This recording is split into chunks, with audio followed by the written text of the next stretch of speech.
Baik, bismillahirrahmanirrahim. Assalamualaikum warahmatullahi wabarakatuh.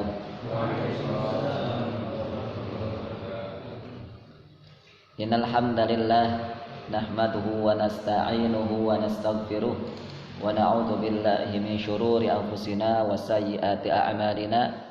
May yahdihillahu fala mudhillalah wa may yudlil falan tajida lahu waliyyan mursyida. Asyhadu an la ilaha illallah wahdahu la syarikalah wa asyhadu anna Muhammadan abduhu wa rasuluhu alladzi la nabiyya wa la rasula ba'da. Fa yaqulullahu ta'ala fi kitabihil karim, a'udzu billahi minasyaitonir rajim. Bismillahirrahmanirrahim.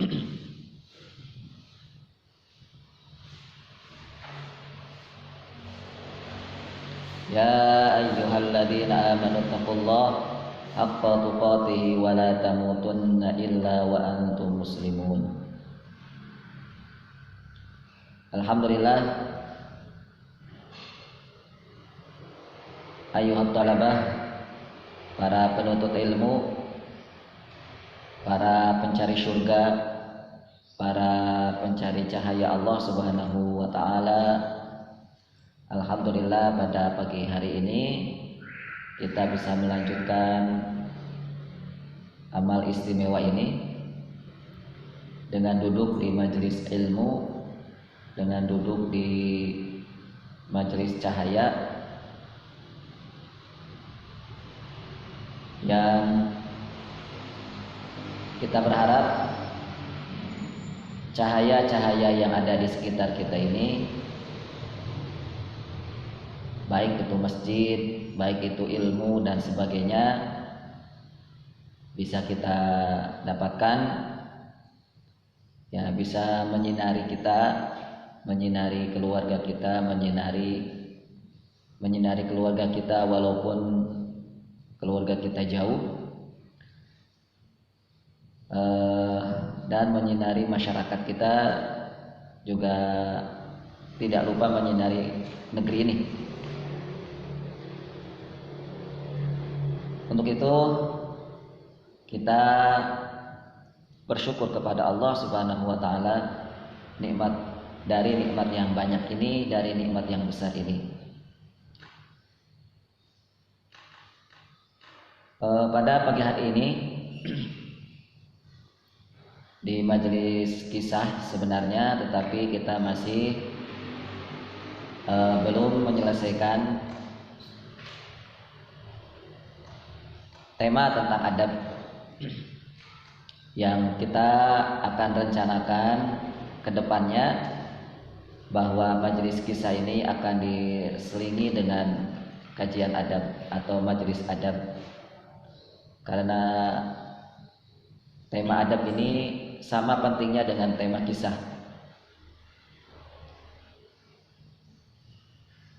Yang mana sebenarnya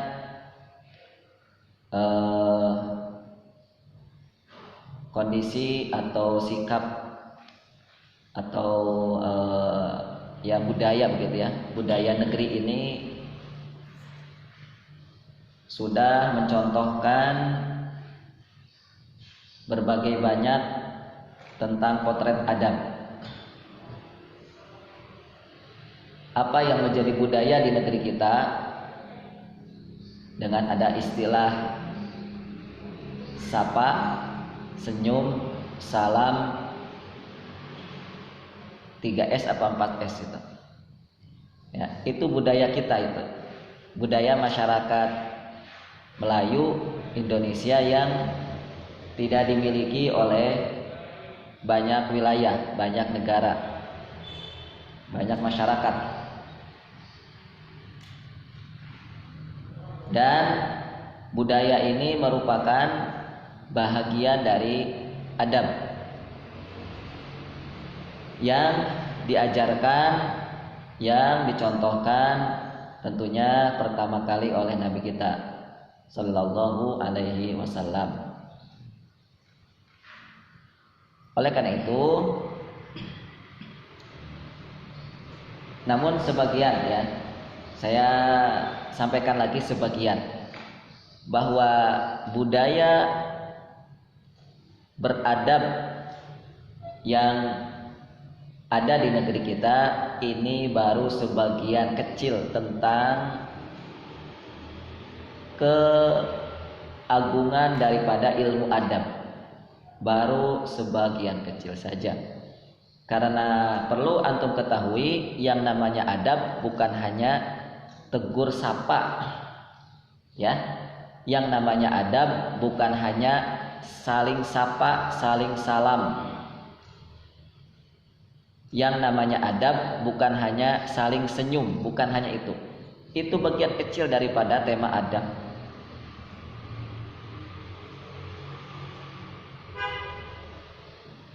Yang intinya, adab inilah yang menjadi cikal bakal masyarakat kita menjadi besar. Masyarakat atau sebuah masyarakat akan menjadi luhur dan tinggi di muka bumi, disebabkan karena pondasi adab, ya. Jadi kalau antum bayangkan bahwa belajar adab itu hanya salam-salaman, bahwa belajar itu hanya sapa-sapaan, bahwa belajar adab itu hanya senyum-senyuman, oh itu teramat sangat sederhana. Teramat sangat sederhana. Maka kita ingin luhurkan kembali, kita ingin tinggikan kembali konsep adab ini. Termasuk kita ingin poles budaya-budaya adab di negeri kita, sehingga budaya yang sudah bagus, budaya yang sudah sesuai dengan Islam ini semakin membesar. Budaya yang ada di negeri kita ini semakin menebal, semakin semakin menyentuh dan semakin mengantarkan kita menjadi masyarakat-masyarakat yang berperadaban tinggi, masyarakat-masyarakat yang ditinggikan, dimuliakan, ya, bahkan oleh seluruh manusia di muka bumi ini. Itulah tujuan kita mengapa kita membuka kajian adab ini, membuka tema tentang adab ini, ya. Oke, sekarang kita lanjutkan masih pada kalimat-kalimat yang disampaikan oleh para ulama, perkataan-perkataan yang disampaikan oleh para ahli ilmu, mereka yang hadir di zaman keemasan Islam, mereka yang hidup di zaman Islam sedang ditinggikan, mereka hidup di zaman di mana masyarakat penuh dengan adab, mengungkapkan, menyampaikan kepada kita tentang pentingnya adab.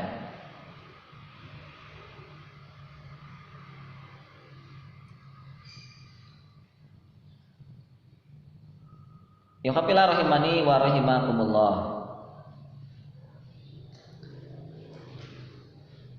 Tentu adab paling tinggi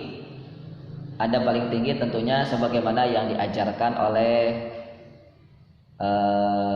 Al-Quran, diantaranya di dalam surat Luqman, di mana adab paling tinggi diajarkan oleh Luqmanul Hakim kepada anaknya adalah tentang adab kepada Allah, yaitu dengan tidak menyekutukannya. Kita lihat,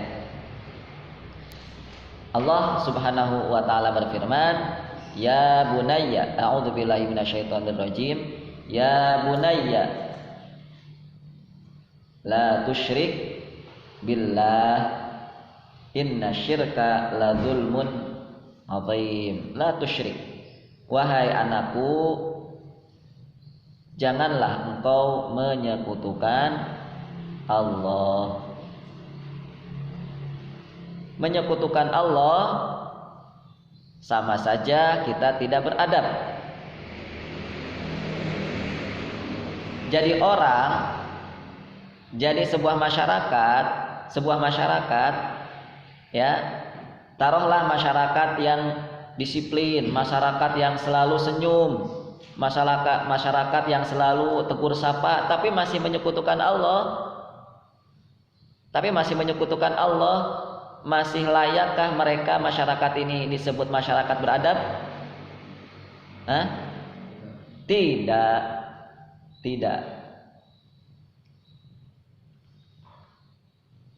Ya, masyarakat yang beradab itu ya adalah sebagaimana yang diajarkan oleh Luqmanul Hakim kepada anaknya. Ya bunayya la tusyrik billah.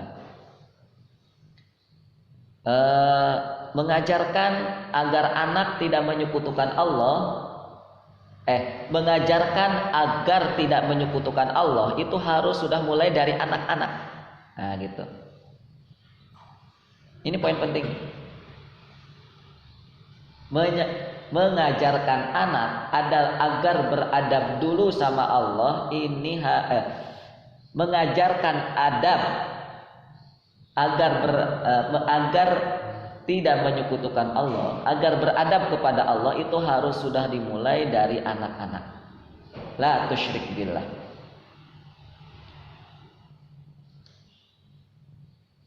Ini konsep. Kalau ini dijalankan, konsep jangan menyekutukan Allah, ini saja kita jalankan, ini betapa banyak akan menghasilkan kebaikan-kebaikan di negeri ini. Coba kalau dari kelas 1 SD. Taruhlah dari kelas 1 SD ya, kelas 1 SD kira-kira 6-7 tahun. Anak-anak sudah diajarkan oleh gurunya untuk tidak menyekutukan Allah. Akan apa jadinya nanti anak-anak nih? Akan apa jadinya nanti? Iya. Kira-kira di kelas berapa kita diajari agar tidak menyekutukan Allah? Dulu waktu kita sekolah SD, SMP, SMA. Sekali lagi teman-teman, bahwa ajaran agar tidak menyekutukan Allah ada undang-undangnya.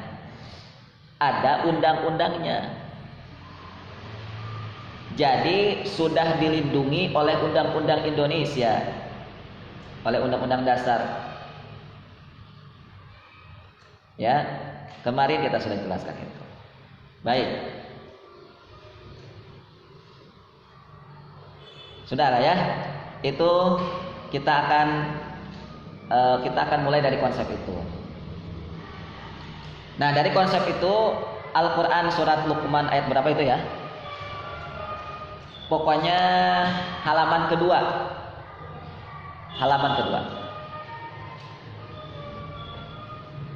Ya. Dari konsep itu muncullah turunan, dijelaskan melalui hadis, melalui perkataan para ulama. Ya.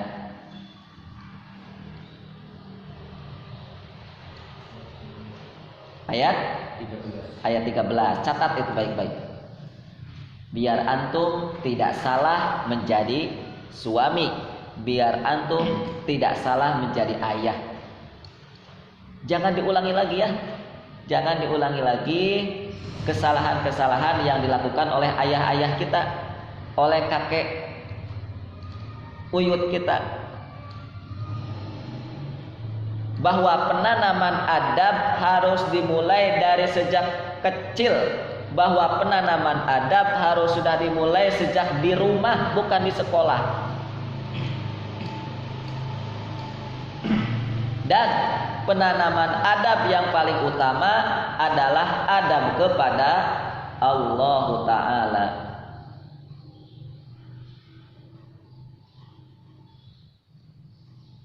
mohon maaf, ini sebagai pelajaran saja. Mohon maaf, sebagai pelajaran saja. Betapa banyak di antara anak-anak muda muslim tidak sholat. Betapa banyak di antara anak-anak muslim padahal sudah balik tidak sholat. Tidak sholatnya mereka ini kesalahan karena orang tuanya tidak mengajarkan adab. Itu tidak paham tentang pendidikan. Dikiranya pendidikan itu sudah cukup disekolahkan. Dikiranya pendidikan itu sudah cukup dikasih bekal, pergi ke sekolah bertemu dengan teman-teman dan guru, sudah cukup itu. Oh, tidak. Akhirnya apa? Lihat. Akhirnya ketika pendidikan dicukupkan di sekolah, hasilnya apa? Hasilnya anak muda sekarang tidak rajin sholat. Jangankan rajin sholat, mau sholat saja masih sulit. Ya, masih sulit. Ini kesalahan orang tua muslim di keluarga muslim sampai saat ini. Kalau kita teruskan, maka hasilnya adalah umat Islam tidak akan istimewa sampai kapanpun. Tidak akan istimewa sampai kapanpun.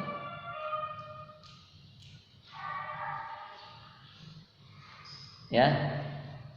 Padahal bentuk contoh agar anak itu tidak menyekutukan Allah adalah dengan rajin sholat.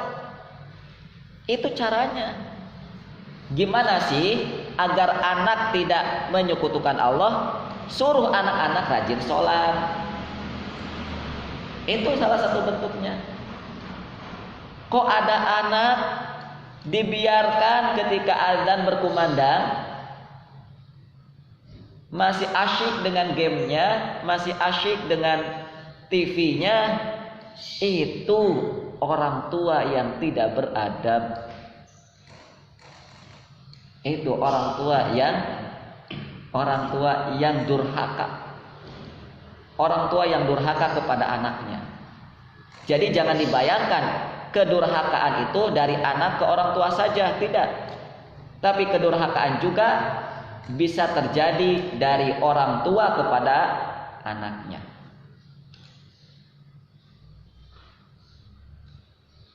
Lihat, ketika konsep adab tidak dijalankan, ya hasilnya seperti kita sekarang. Sudah gede, tidak bisa sholat. Sudah balik, belum bisa baca Quran. Sudah balik, belum ada hafalan Quran yang nyantol, yang kita hafalkan. Belum ada Quran, ayat-ayat Quran yang kita hafalkan. Sudah balik, dikenalkan dengan potret Rasulullah, tidak kenal. Dengan sahabat Abu Bakar nggak kenal, dengan sahabat Umar nggak kenal, dengan orang-orang yang telah menyebarkan cahaya Islam tidak kenal. Itu gara-garanya apa? Gara-garanya adalah ketidakberadaban seorang orang tua kepada anaknya. Kedurhakaan orang tua kepada anaknya.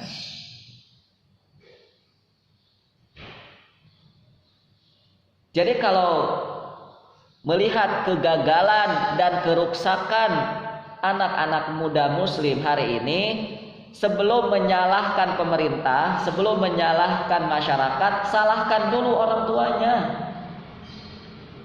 Jadi kalau ada kegagalan pendidikan, kalau ada keruksakan pada rakyat Indonesia, jangan salahkan dulu presidennya, jangan salahkan dulu guru-gurunya, jangan salahkan dulu ustadz-ustadzahnya, salahkan dulu siapanya? Bapak ibunya, salahkan dulu bapak ibunya.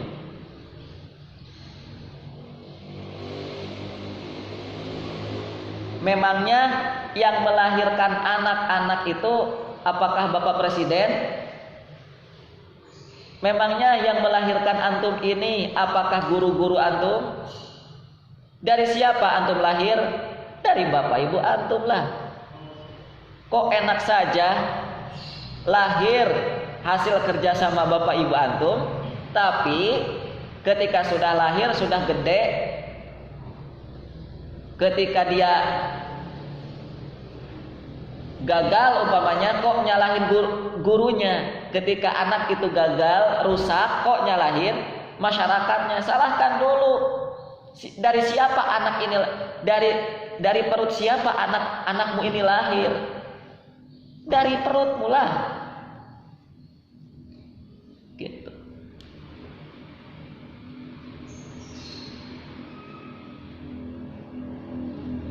Baik. Sudah.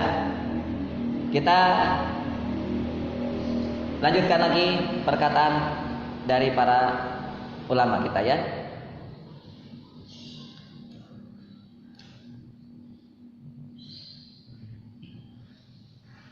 Para ulama salaf menasehati anaknya. Lihat. Anak dinasehati. Nasihatnya apa, lihat? Nasihatnya, ya bunayya, li anta ta'allam baban minal adab ahabbu ilayya min anta ta'allam sab'ina baban min abwabil ilm. Ya bunayya, wahai anakku, lihat-lihat nih.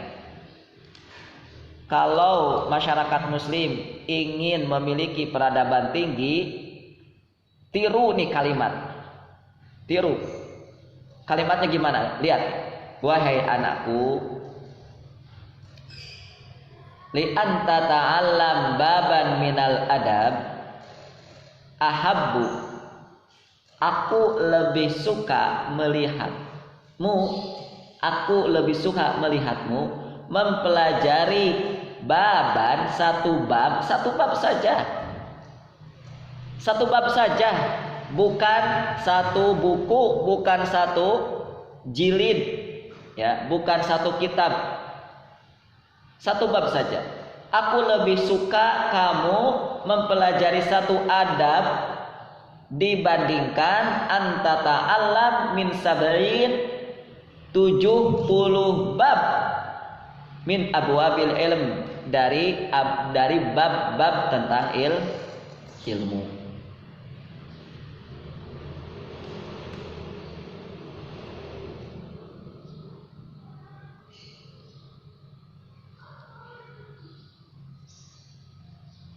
Tujuh puluh bab ilmu, 70 bab ilmu itu banyak apa banyak? Banyak itu. Tetapi banyaknya ilmu lebih disukai oleh para ulama dulu di zaman keemasan Islam, lebih disukai satu bab adab daripada banyak-banyakan ilmu.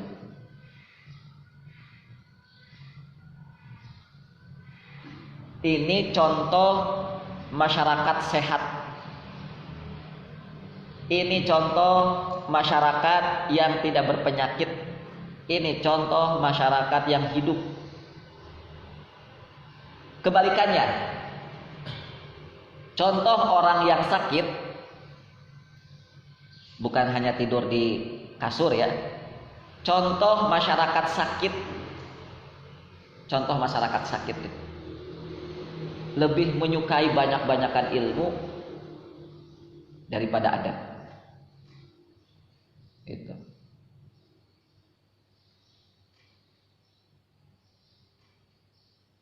Segalanya pengen jadi ahli. Ilmu apa pengen jadi ahli. Ilmu ini pengen jadi ahli. Ilmu ini pengen jadi ahli. Tapi dia lupa dengan ilmu adab. Tapi dia lupa dengan adab. Itu contoh seorang murid yang berpenyakit. Itu contoh seorang pelajar yang berpenyakit.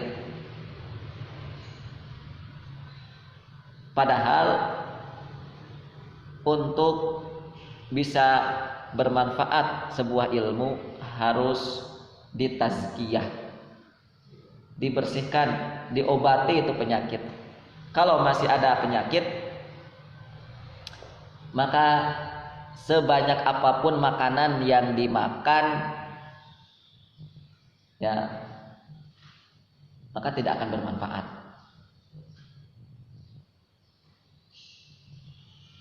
Gitu.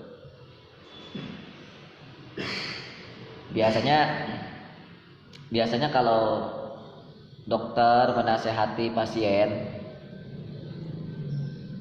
itu akan bilang untuk pasiennya itu agar rutin minum obat, ya kan?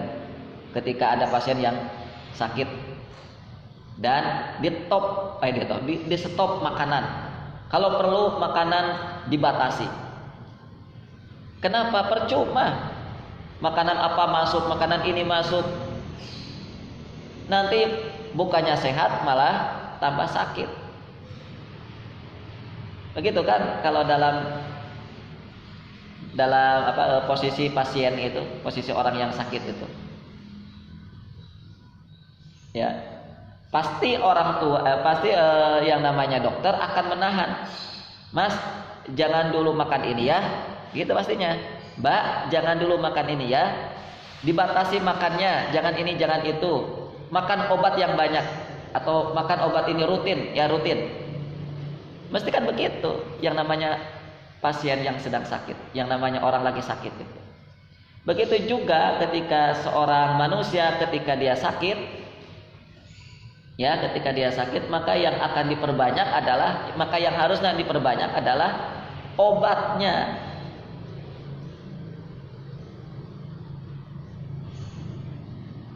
Yaitu adab itu. Sebelum yang lainnya.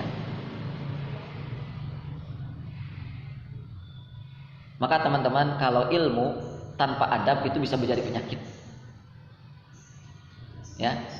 Ilmu yang dicari, ilmu yang dikejar itu kalau tidak adab, kalau tidak ada kalau tidak didampingi dengan adab, itu ilmu akan menjadi penyakit. Itu ilmu akan jadi bumerang bagi kita. Jadi ilmu itu akan meninggikan kita. Sebuah ilmu akan menjadi manusia itu sehat manakala ilmu itu ditopang dengan adab. Itu baru ilmu yang akan meninggikan kita. Itu ilmu yang akan meninggikan manusia.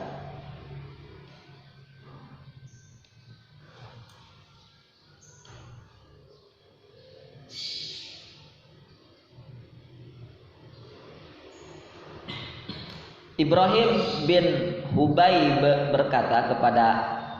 berkata, ini masih perkataan dari seorang bapak kepada anaknya. Ibrahim bin Hubayb pernah dinasehati oleh bapaknya. Bapaknya Ibrahim siapa?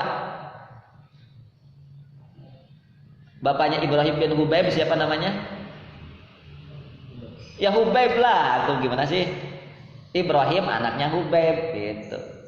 Ibrahim dinasehati oleh Hubayb rahimahullah. Nasihatnya apa? Wahai anakku, ini lihat.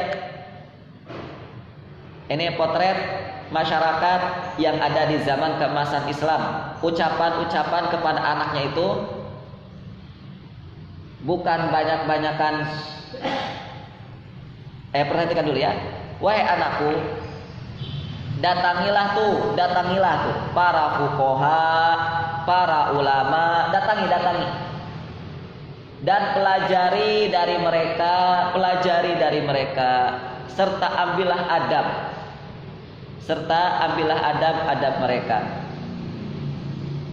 akhlak mereka dan petunjuk mereka. Karena sesungguhnya hal itu lebih aku sukai untukmu daripada memperbanyak hadis, daripada memperbanyak memperbanyak hadis. Ini nasihat orang tua yang beradab. Ini nasihat orang tua yang ngerti tentang pendidikan. Ini nasihat orang tua yang ngerti bagaimana caranya mendidik anak. Bukan ngasih HP, ngasih gadget sembarangan. Ya. Hanya karena anaknya berprestasi dikasih HP. Hanya karena anaknya berprestasi, prestasi apalah terserah, termasuk prestasi Quran. Punya hafalan Quran 30 juz.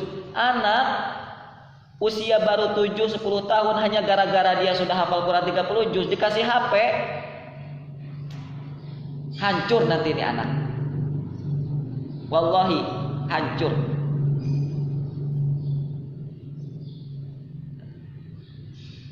Hadiah yang paling tepat bagi anak, walau ketika dia berprestasi itu bukan dikasih HP. Hadiahnya itu apa? Antarkan anak-anak ini, antarkan anak-anak ini kepada ahli ilmu. Kenalkan, itu hadiah paling baik itu. Hadiah paling afdol ketika anak antum berprestasi nanti itu bukan dengan fisik, bukan dengan materi, bukan dikasih uang miliaran rupiah. Oh, kamu hebat nah, di sekolah sudah hafal 30 juz nih. Nih papi kasih kamu 1 juta. Itu bukan cara yang baik mendidik anak. Itu bukan cara yang baik mendidik anak. Ulama lihat. Ulama ketika anak mereka berprestasi, ya, ketika anak mereka itu dinasihati, yang mereka nasihati itu apa? Ini menyemangati mereka untuk duduk bersama ulama, menyemangati mereka untuk berdekat-dekat bersama ulama. Kalau anak masih kecil sudah dikasih HP, maka anak itu pastinya akan lebih semangat untuk berduduk bersama ulama apa dengan HP? Dengan handphone lah, dengan HP. Iya.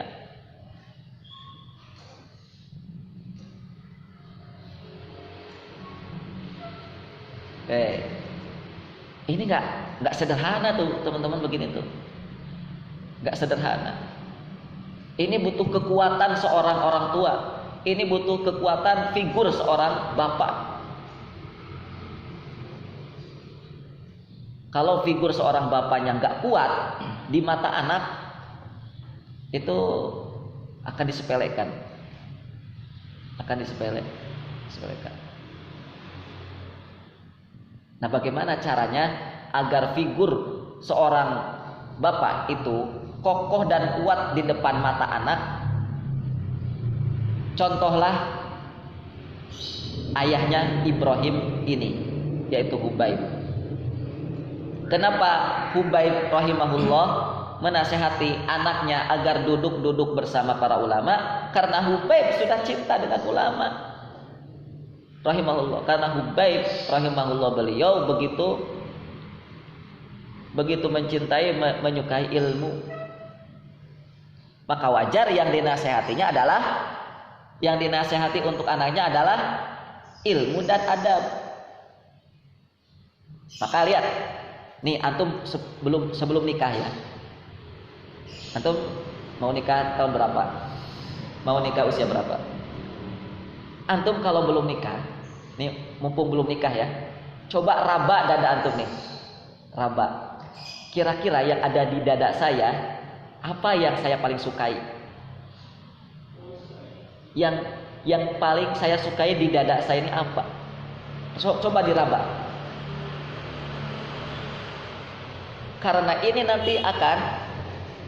nanti akan menjadi pembuktian, layakkah Anda sebagai bapak atau tidak? Layakkah Anda sebagai suami atau tidak? kalau kita ya masih suka HP, masih suka teknologi daripada ilmu, Anda belum layak jadi bapak, belum layak jadi suami. Jangan dulu deh ya kejar-kejar akhwat, jangan dulu, perbaiki dulu.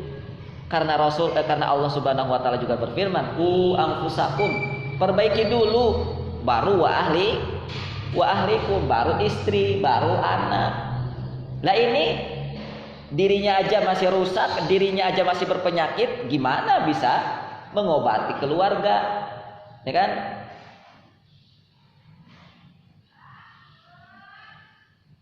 Iya. Jadi penyakit itu berasal dari dunia, penyakit itu berasal dari HP, ya, penyakit itu berasal dari materi. Kenapa orang itu berpenyakit? Karena cinta dunia.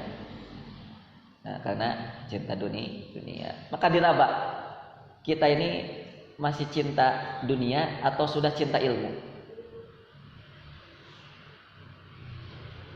Mudah membuktikannya.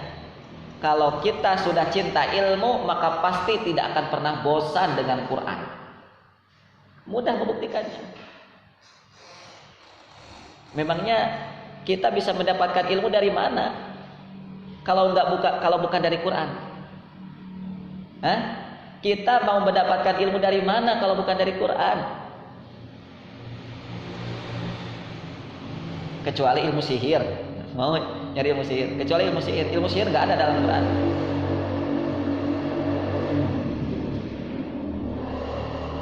Iya.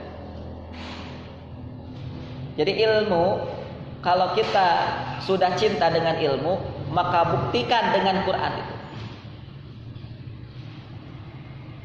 Ya. Maka sebaliknya. Sudah cukuplah menjadi bukti. Sudah cukup menjadi bukti kita belum cinta ilmu. Kita ini belum cinta ilmu. Apa? Kita masih mudah bosan dengan Quran ini. Kita masih mudah malas dengan Quran ini. Kita masih mudah loyo dengan menghafal Quran ini. Itu sudah jadi bukti, teman-teman. Sudah jadi bukti. Ilmu apa sih yang Anda kejar? Ilmu apa? Kalau dengan Quran aja lemah, dengan Quran saja lemah.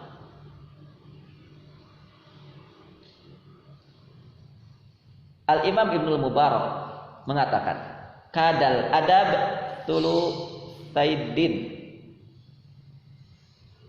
Porsi adab itu sulusai 2/3 agama. Adab itu memiliki porsi 2/3 agama. Jadi agama kita, Islam ini 2/3-nya adab. Dan itu yang harus kita kejar, itu yang harus kita kuasai dulu sebelum apa? Ilmu. 2/3 itu segimana sih kalau ini bulat? 2/3-nya segimana? 2/3-nya. 2/3 itu lebih kecil atau lebih besar daripada sisanya? Kalau tahu ilmu matematika pasti tahu. 2/3 itu lebih besar porsinya daripada sisanya. Sisa dari 2/3 berapa? 1/3. Iya. Jadi 1/3 itu ilmu, 2/3 itu adab. 2/3 agama itu adalah adab. Makanya wajar Rasul kita sallallahu alaihi wasallam diutus liutammim makarimal akhlak.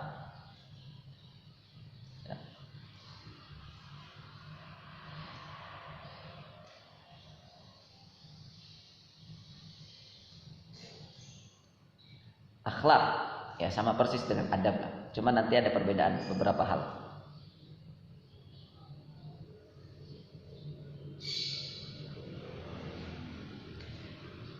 Beliau mengatakan lagi, tolabtul adab 30 sana. Aku belajar adab 30 tahun.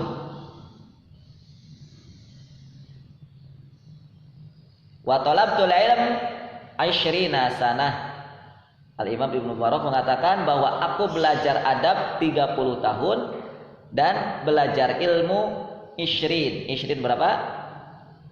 20 tahun.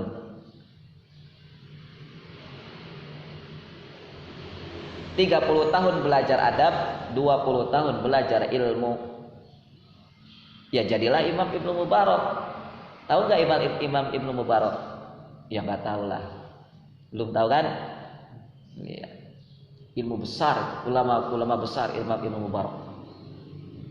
Beliau ahli fikih, beliau ahli tafsir, beliau ahli banyak ilmu.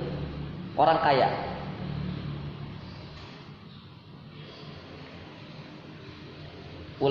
Salah satu ulama kaya raya itu ini beliau, Al-Imam Ibnu Mubarak rahimahullah. Dan beliau menjadi hebat itu karena diantaranya adalah beliau mengejar adab lebih lama 30 tahun daripada mengejar ilmu.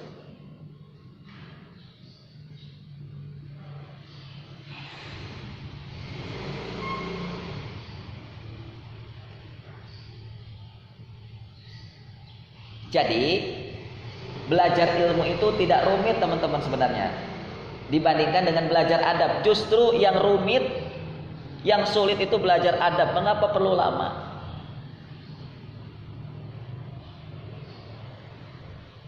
Atau begini, belajar ilmu itu panjang, apalagi belajar adab lebih panjang lagi, lebih lama lagi. Jadi kalau kita sudah selesai belajar adab, yakinlah akan banyak ilmu kita kuasai. Ya, akan banyak ilmu yang kita kuasai. Ini poin-poin penting. Ini konsep-konsep dasar dulu. Ya. Kalau antum mengurai atau mengalihkan pada ilmu kisah, nanti akan ada hubungan tuh. Ya.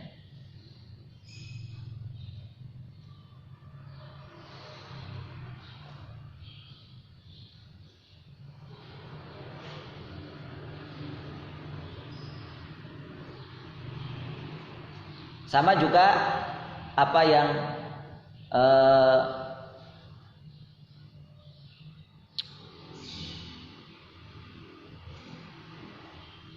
disampaikan di dalam kitab Syiar A'lamin Nubala karya Imam Az-Zahabi.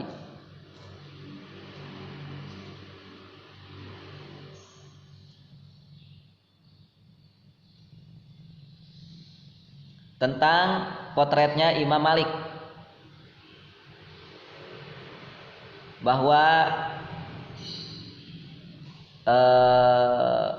Abdullah bin Wahab mengatakan, ma nuqilna min adab Malik aktsar mimma ta'allamna min ilmihi.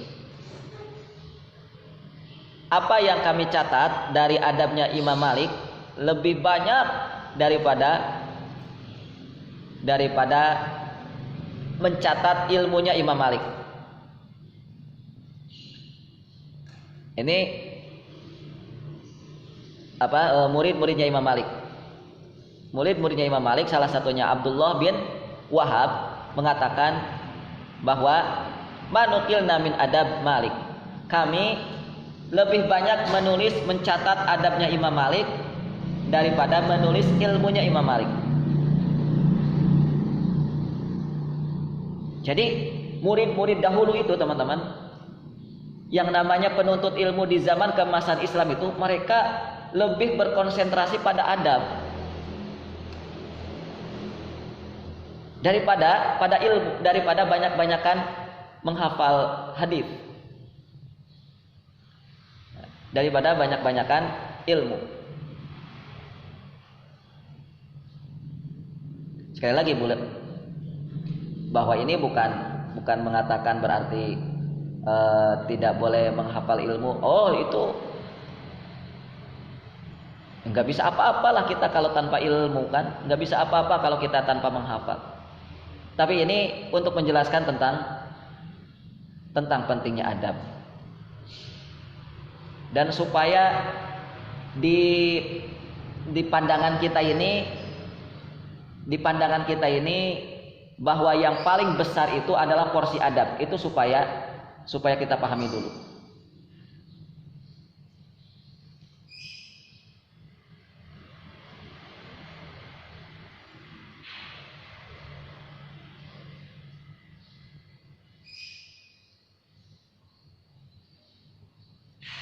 Oke. Dan ini kan salah satu buah hasil daripada masyarakat muslim kurang perhatian adab adalah mudah berpecah belah. Itu hasilnya. Mudah bertikai, mudah bermusuhan.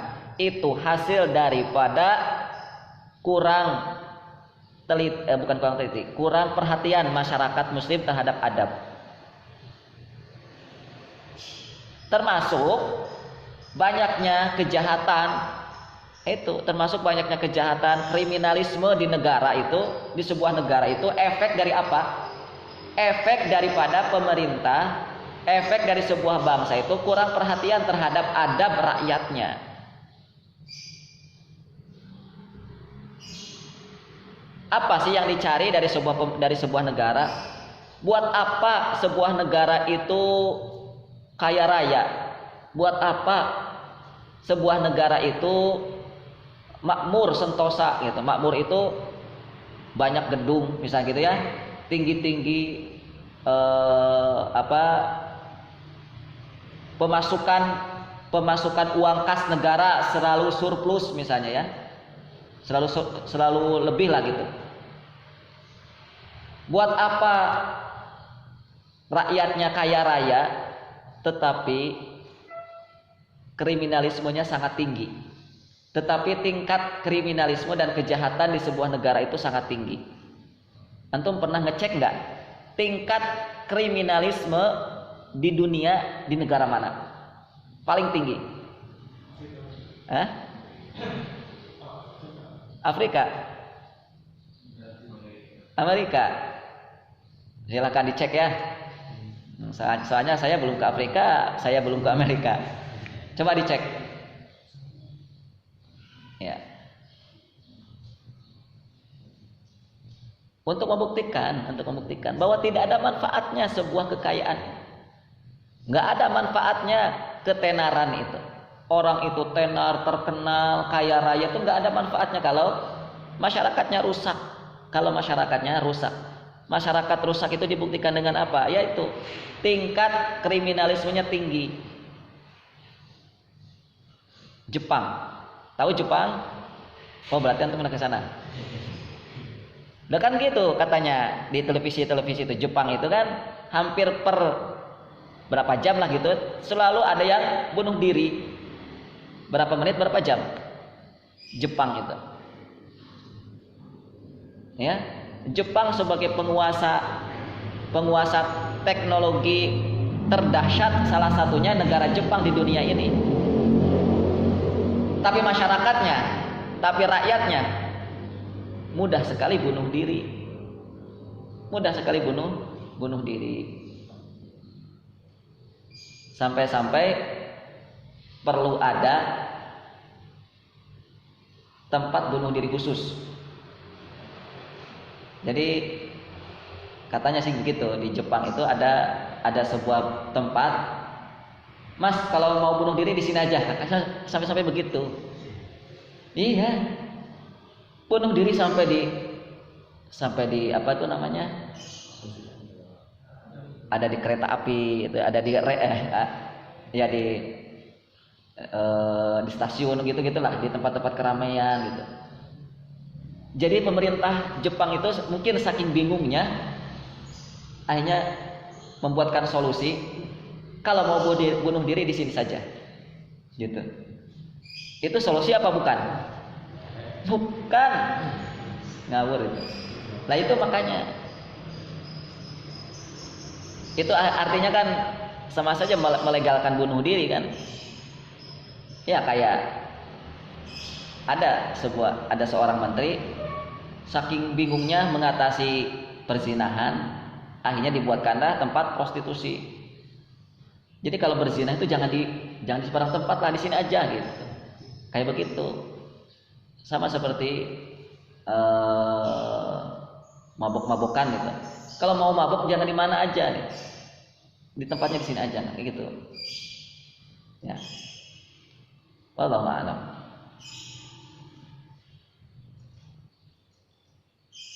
Itu pentingnya adab. Jadi adab itu sampai ke tingkatan itu. Sampai ke tingkatan di mana akan mencerminkan sebuah bangsa. Bangsa itu sehat apa sakit itu dilihat dari adab masyarakatnya, adab rakyatnya.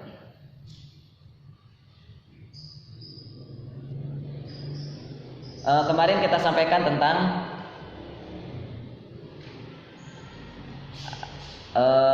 kalimatnya dari ibunda Imam Malik rahimahullahu taala. Qala Malik, Imam Malik berkata, qalat ummi, ibunya berkata, idhab,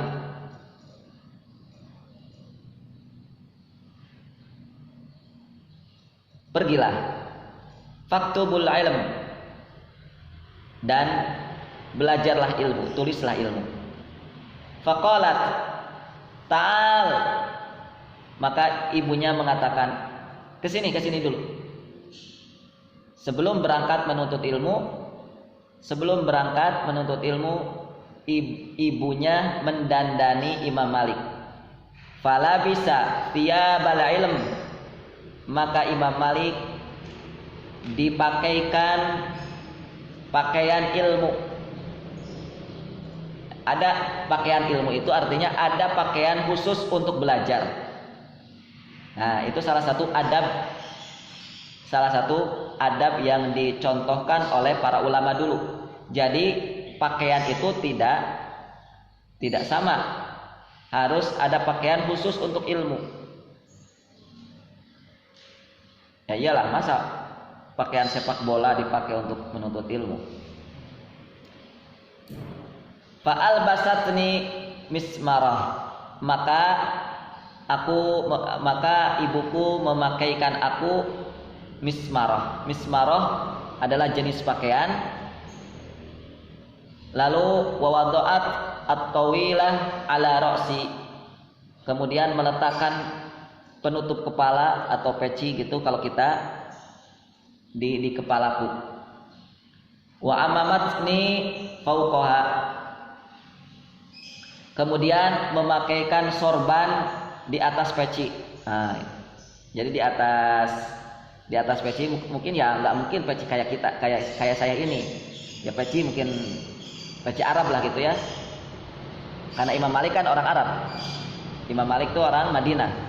Dipakaikan sorban di atas kepalanya. Pakaikan sorban. Tsumma qalat, kemudian berkatalah ibunya Imam Malik, idhab, pergilah sekarang, faktubul an, dan silahkan belajar. Kamu sudah ibu pakaikan pakaian ilmu, di atas kepalamu sudah ada peci dan sorban, ya sudah pakaiannya sudah pakaian ilmu. Lalu silahkan pergi. Idhab ila Rabi'ah, pergilah kamu berangkat menuju ulama yang bernama Rabi'atur Ra'yi namanya. Salah satu ulamanya Imam Malik, salah satu gurunya Imam Malik adalah Rabi'atur Ra'yi. Fata'allam, apa yang dinasihatkan oleh ibunya? Fata'allam min adabihi, belajar adab dulu. Belajar adabnya Imam Rabi'atur Ra'yi dulu, qabla ilmihi, sebelum ilmunya Imam Rabi'atur Ra'yi.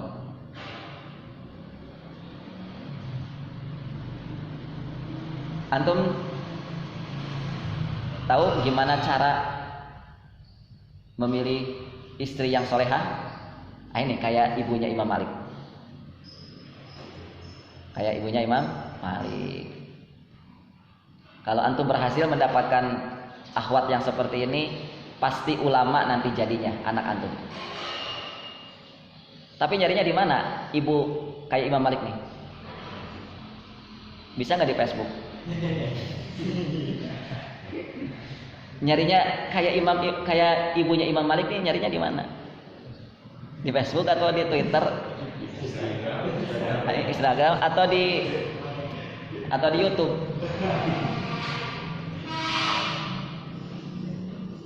DM-an di Instagram. Ya.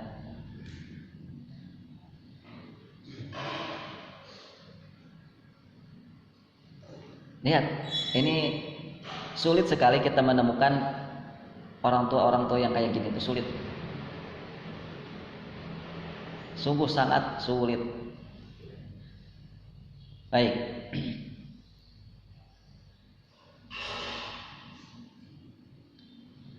Teman-teman yang dimuliakan Allah Subhanahu wa taala. Berikutnya,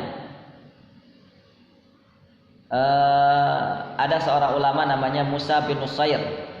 Musa bin Nusair pun juga seorang gubernur Afrika kalau tidak salah ya. Gubernur Afrika, beliau seorang ulama juga mengatakan, aku mendengar Isa bin Hammad menasehati para pelajar ilmu hadis. Nasihatnya adalah ta'allamu al-hilm qabla al-ilm. Pelajarilah kelembutan hati dan kerendahan jiwa. Al-hilm itu kelembutan hati dan kerendahan jiwa, itu hilm. Hati yang lembut, jiwa yang rendah, ya, jiwa yang lembut. Itulah kira-kira qabla al-ilm, sebelum belajar ilmu. Sebelum belajar ilmu. Dan ini adalah kilasan atau penjelasan tentang adab. Jadi adab itu adalah kelembutan di antaranya. Adab itu adalah kerendahan. Dan bisa disaksikan melalui apa? Praktek seorang yang memiliki adab. Itu bisa disaksikan pada sikap, ya. Orang itu lembut atau kasar, orang itu merendah atau sombong, itu bisa dilihat pada sikap, atau bisa dilihat pada perbuatannya. Nah, sikap merendah, sikap lembut inilah yang harus pertama kali dipelajari sebelum ilmu. Karena ini merupakan potret lain daripada adab. Adab itu adalah kelembutan, adab itu adalah merendah.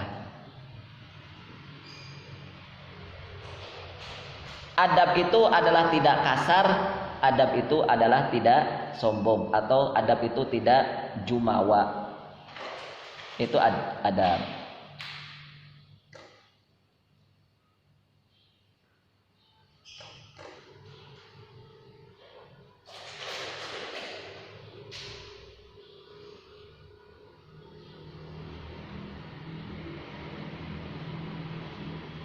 Jadi sebenarnya bahwa mempelajari adab seseorang itu bisa diantara melalui sikap orang tersebut, ya, bisa melalui dari sikap dan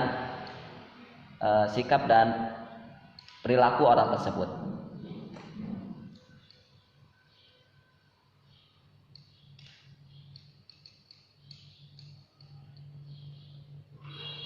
Dan sikap atau perbuatan itu mencerminkan sebuah keteladanan.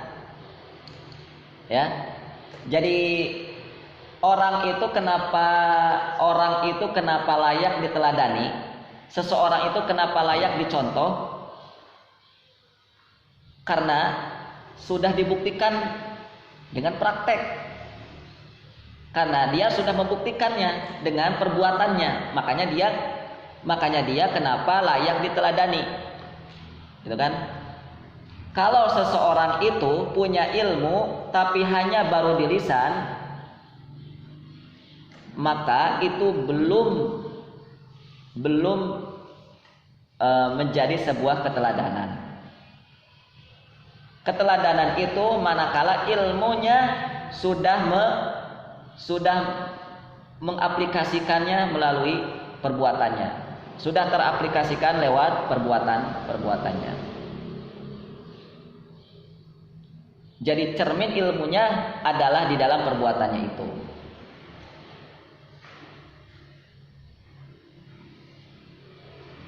Sehingga inilah yang menjadi dasar betapa keteladanan merupakan kunci sukses dalam mendidik. Kunci sukses dalam mendidik itu harus ada keteladanan. Keteladanan dari siapa? Ya tentunya kalau tidak dari orang tua mendidik anaknya, atau yang kedua dari guru mendidik murid-muridnya. Gitu.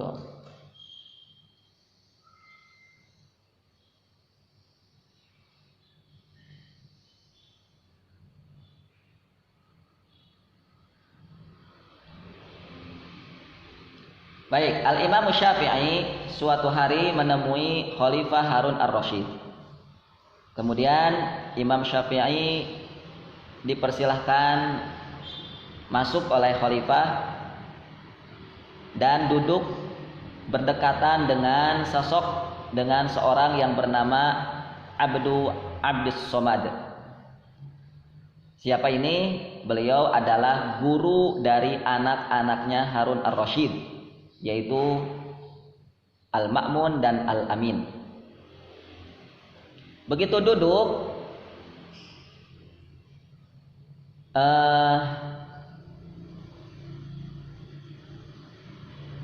Harun Ar-Rasyid berkata kepada Imam Syafi'i, jadi begitu begitu duduk, Imam Syafi'i mengatakan,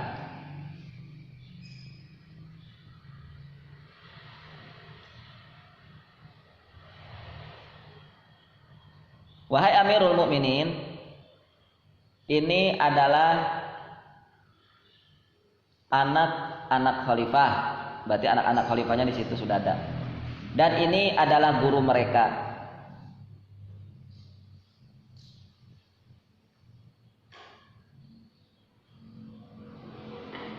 Maka wahai Amirul Mukminin, alangkah baiknya kalau Anda memberi nasihat kepada guru mereka.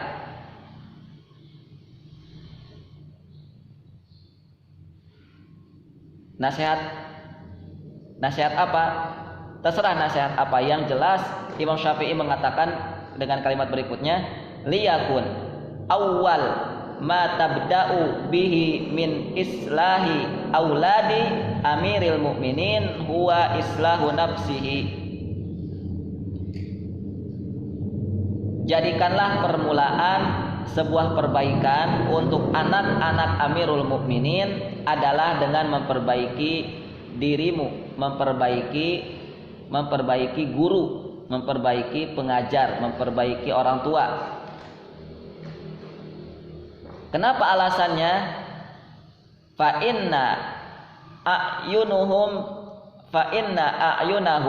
maqudah bi'ainai.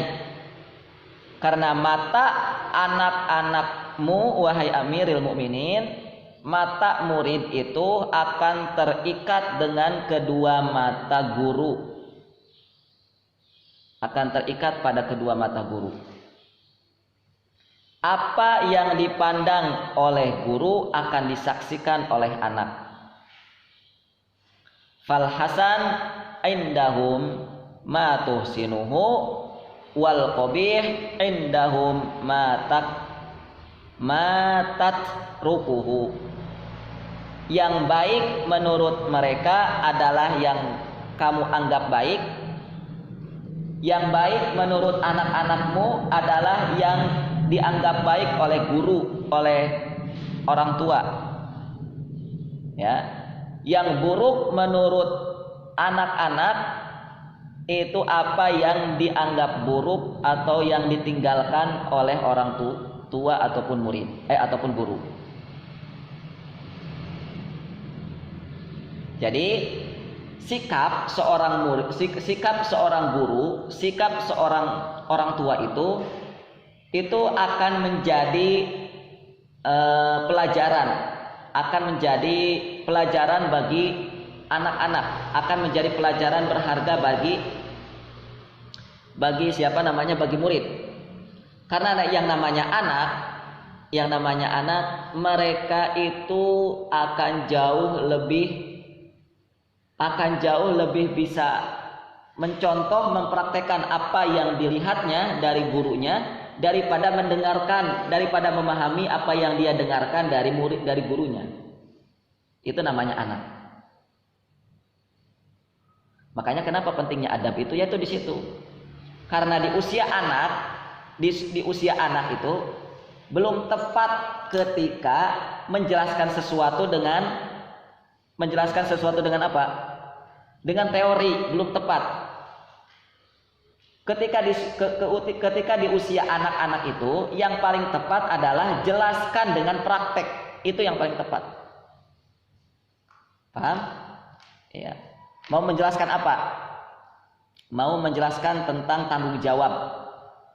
Nih, menjelaskan tentang tanggung jawab, menjelaskan tentang amanah kepada anak itu jauh lebih tepat dengan praktek saja langsung daripada dengan teori. Amanah itu bla bla bla bla, menurut Al-Qur'an bla bla bla bla, menurut hadis gini-gini. Itu mereka pasti akan masih banyak bingungnya. Tetapi beda ketika anak kita jelaskan tentang tanggung jawab, kita jelaskan tentang amanah melalui praktek. Gitu. Gimana caranya? Yang pernah saya sampaikan itu. Misalnya, ketika guru ingin menjelaskan tentang amanah, maka guru coba berikan berikan anak itu sesuatu benda lah gitu ya. Dan amanahkan kepada muridnya itu benda tersebut. Entah itu uang seharga Rp500 atau Rp1.000. Sampaikan kepada anak itu, "Nak, Bu Guru atau Ustadz minta nitip ini uang ya. Besok tolong kembalikan lagi. Jadi pada hari itu, setelah selesai kalimat guru diucapkan, maka anak atau murid sudah mulai terbebani satu beban, sudah mulai diamanahi satu amanah. Amanahnya apa? Uang. Maka coba kira-kira besoknya lagi, jangankan seminggu, besoknya lagi uang tadi kira-kira akan utuh seperti sebelumnya, seperti hari pertama itu ya, ketika dikasih oleh gurunya. Besoknya gitu kalau dikasihkan lagi, atau ada perubahan atau malah hilang. Kira-kira gimana nanti reaksi anak gitu? Coba antum punya adik nih ya, coba aja nanti ketika pulang, misalnya antum punya adik tuh, antum amanahkan kepada adik antum nih. Amanah apalah terserah, mau buah, mau apa, coba bilang, "Nak, kakak minta nitip ini ya. Besok kakak akan minta lagi buah ini misalnya. Coba dititipin apa gitu, kira-kira besoknya bakalan dimakan atau gimana?" Nah, nanti kalau misalnya besoknya lagi, kemudian kita minta, "Mana buah yang kemarin kakak amanahkan?" misalnya. "Oh, nggak tahu kak," misalnya gitu kan, "udah habis apa gimana?" gitu. Nah, barulah di situ nanti disampaikan, dijelaskan. Nah, ini kakak sedang mengajarkan amanah, yaitu Ustadz sedang mengajarkan amanah. Amanah itu adalah baru disampaikan menitipkan satu titipan dan gitu kan, paham kan nah, gitu.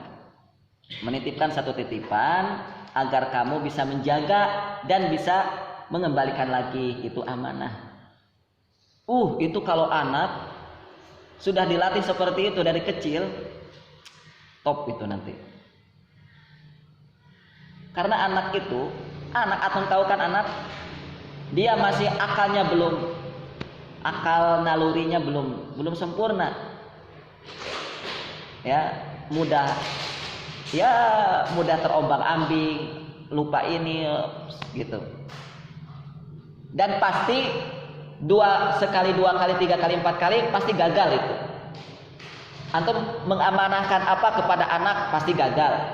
Antum mengamanahkan apa yang kedua kali kepada adik antum pasti gagal. Sekali, dua kali, tiga kali itu pasti gagal. Sulit kita menemukan ada anak dititipin sesuatu langsung lulus tes. Sulit. Tetapi itulah yang harus pertama kali diajarkan sebelum kita ngasih apa? Sebelum kita ngasih ilmu. Antum tahu nggak dulu ketika malaikat Jibril alaihi salam mengajari Rasulullah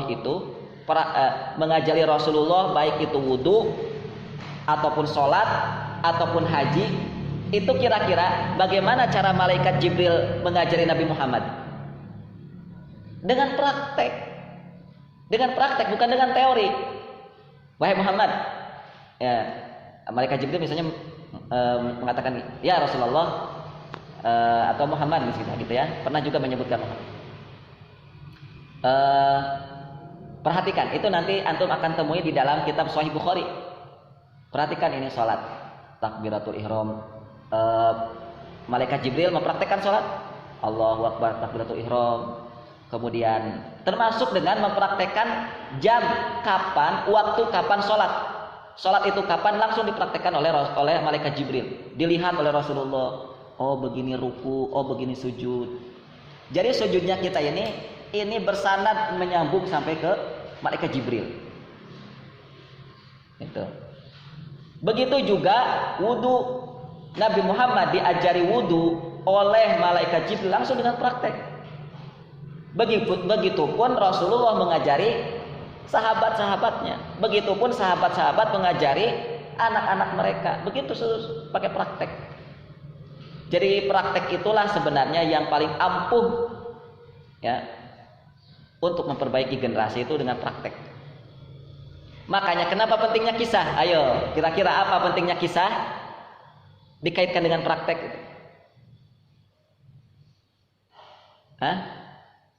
Apa pentingnya kisah? Kenapa sih kisah menjadi panduan kita dalam beragama? Kenapa kisah itu sangat penting?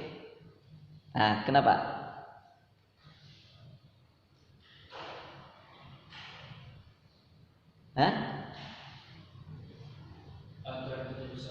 Agar kita bisa seperti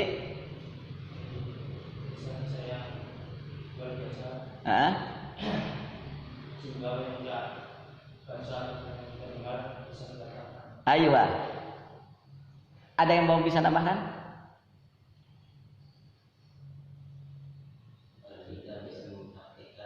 Akan sama tadi sama Surya. Jangan sama dong. Agar kita mengambil pelajaran. Belum.